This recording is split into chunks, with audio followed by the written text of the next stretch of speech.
यूनुस हुक्केरी, इन्होंने सवाल पूछा है कि क्या ऐसा कोई बाबा है कि जिसको आपने एक्सपोज किया और उसके बाद में वो दूसरी जगह जाकर काम करने लग गया, यानी लोगों को ठगने लग गया। बहुत अच्छा सवाल आपने पूछा। जब मैंने ये काम शुरू किया तब मैं बहुत स्पष्ट था। बाबाओं को एक्सपोज करना या उनको खत्म करना ये मेरा काम नहीं है। मेरा काम है लोगों का प्रबोधन करना, लोगों को समझाना, लोगों को ठगी से बचाना, अंधविश्वास से बचाना, उनमें विचार करने की प्रवृत्ति निर्माण करने की कोशिश करना, ताकि वो तार्किक विचार करेंगे और ऐसी सब चीज़ों से, सभी प्रकार के अंधविश्वास से अपने आप को बचा पाएंगे। इसलिए मैं बहुत स्पष्ट था।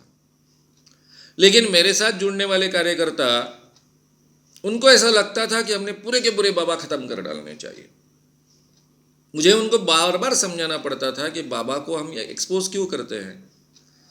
शुरुआत में मुझे 8-9 साल 10 साल जब मैं फुल टाइम काम कर रहा था, दिन में 2 या 3 व्याख्यान इसी विषय पर लेता था, 26 दिन बोलता था महीने में, तब मेरी दिक्कत ये थी कि ये बाबा लोग खड़े हो जाते थे सामने, उनके भक्त उनको मजबूर करते थे और मुझे वही उनको एक्सपोज करना पड़ता था।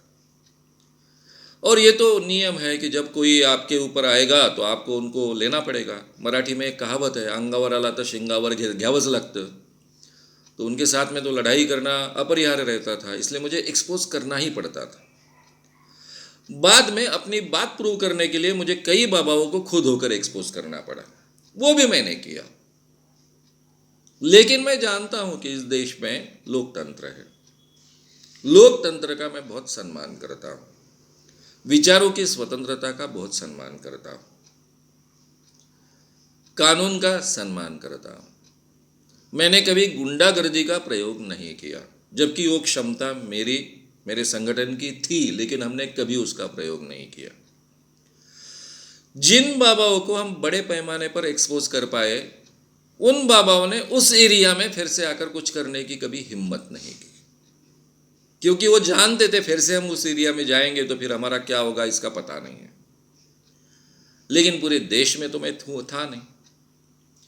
जिस एरिया में हमने जिन जिन बाबाओं को एक्सपोज किया, उन्होंने फिर से वहां आने की कभी हिम्मत नहीं की, क्योंकि मेरी शर्त ही इसी रंग से रहती थी कि मैं जब भी कोई बाबा को हाथ लगाता तो केवल पेपर में पब्लिसिटी मिलेगी, इस बाबा को एक्सपोज करने के कारण नाम मिलेगा मेरे संगठन को, यह कभी विचार नहीं रहता था। मैं कई बार एक एक बाबा को एक्सपोज करने के लिए 5-5 साल रुका, 5-5 साल तक उसका स्टडी करते रहा हूं। मुझे ऐसा कुछ मिलता है क्या कि इस बाबा को एक्सपोज करने के बाद लोगों को सही माने में ये बाबा झूठा है ऐसा लगेगा? मुझे मालूम है ये बाबा झूठा है, मुझे तो मालूम है कि हर बाबा झूठा है। जो बाबा अपने आप को कहता है, गॉडमैन कहता है मुझ में कोई दैवी शक्ति है, और झूठा ही है, किसी में तो होती नहीं है। लेकिन लोगों को लगना चाहिए, लोगों को सही माने में कन्विंस होने चाहिए लोग कि इसने लोगों को ठगा है।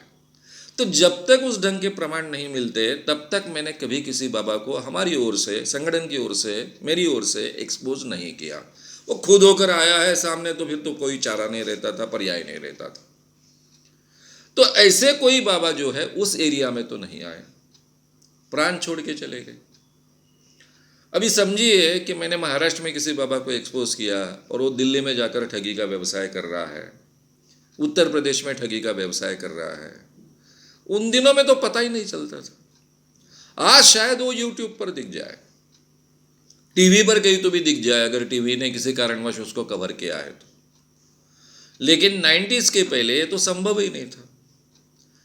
इसलिए कई बाबा ऐसे हो गए कि जिनको मैंने एक्सपोज किया है, लेकिन वो घुमक्कड़ होने के कारण गांव छोड़कर चले गए और कहीं गए और उन्होंने व्यवसाय किया। एक आध दूसरे बाबा के बारे में मुझे जानकारी भी है कि उन्होंने यहाँ व्यवसाय, उनको बहुत बुरी तरह से एक्सपोज किया था, जेल में ठूस दिया था। फिर कभी तो भी मुझे किसी कारणवश वो बाबा के बारे में जानकारी मिली कि कहीं उत्तर प्रदेश में वो कर रहा है। अभी उत्तर प्रदेश में जाकर वहाँ कहाँ उसको एक्सपोज करते जाऊँ। मैंने कभी भी बाबाओं को एक्सपोज करना या अपने इज्जत का हिस्सा नहीं माना नहीं। मैंने हमेशा माना कि ये मेरा काम है लोगों को समझाने के लिए कि मैं कह रहा हूँ वो बात सच है, ये सिद्ध करने के लिए इसी हद तक एक्सपोजर्स का महत्व है, ये मैंने हमेशा ध्यान में रखा।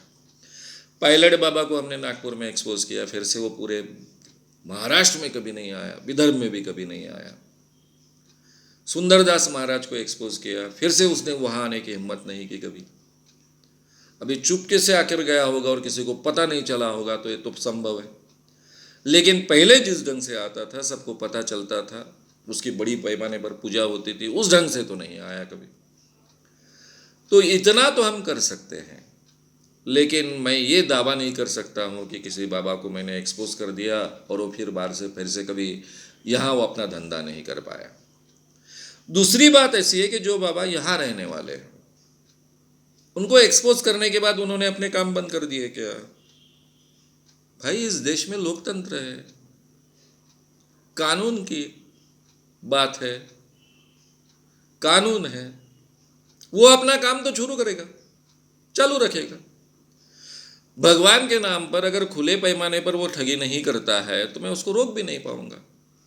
तब जैसा आज कानून है, जादू टोना विरोधी कानून, वैसा कानून भी नहीं था, इसलिए उनको रोकना भी असंभव था।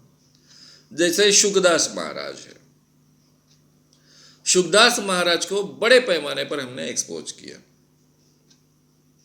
उसके स्त्रियों के साथ के कारनामे जाहिर किए। मैं जब भी उस एरिया में जाता, वो तो हॉस्पिटल में भर्ती होता, लेकिन वो जिंदा रहा, उसका काम चलता रहा।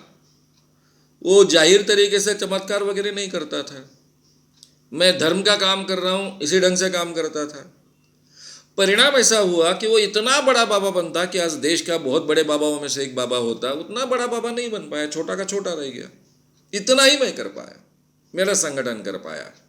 और ये मर्यादा हम बहुत अच्छे ढंग से समझते हैं। बाबाओं को ख़त्म करना ये हमारा काम नहीं है, ये बाबा लोगों को ठगते हैं, ये प्रबोधन करना ये हमारा काम है। और ये प्रबोधन को विश्वसनीयता प्राप्त हो, इसलिए हम एक्सपोजर्स करते हैं। इसलिए मेरे मन में ये भ्रम नहीं है कि हमने ख़त्म करने के बाद में कोई भी बाबा पूरी तरह से ख़त्म हो जाता है, लेकिन पहले जैसी उसकी अवस्था रहती नहीं, इतना तो डेफिनेटली है।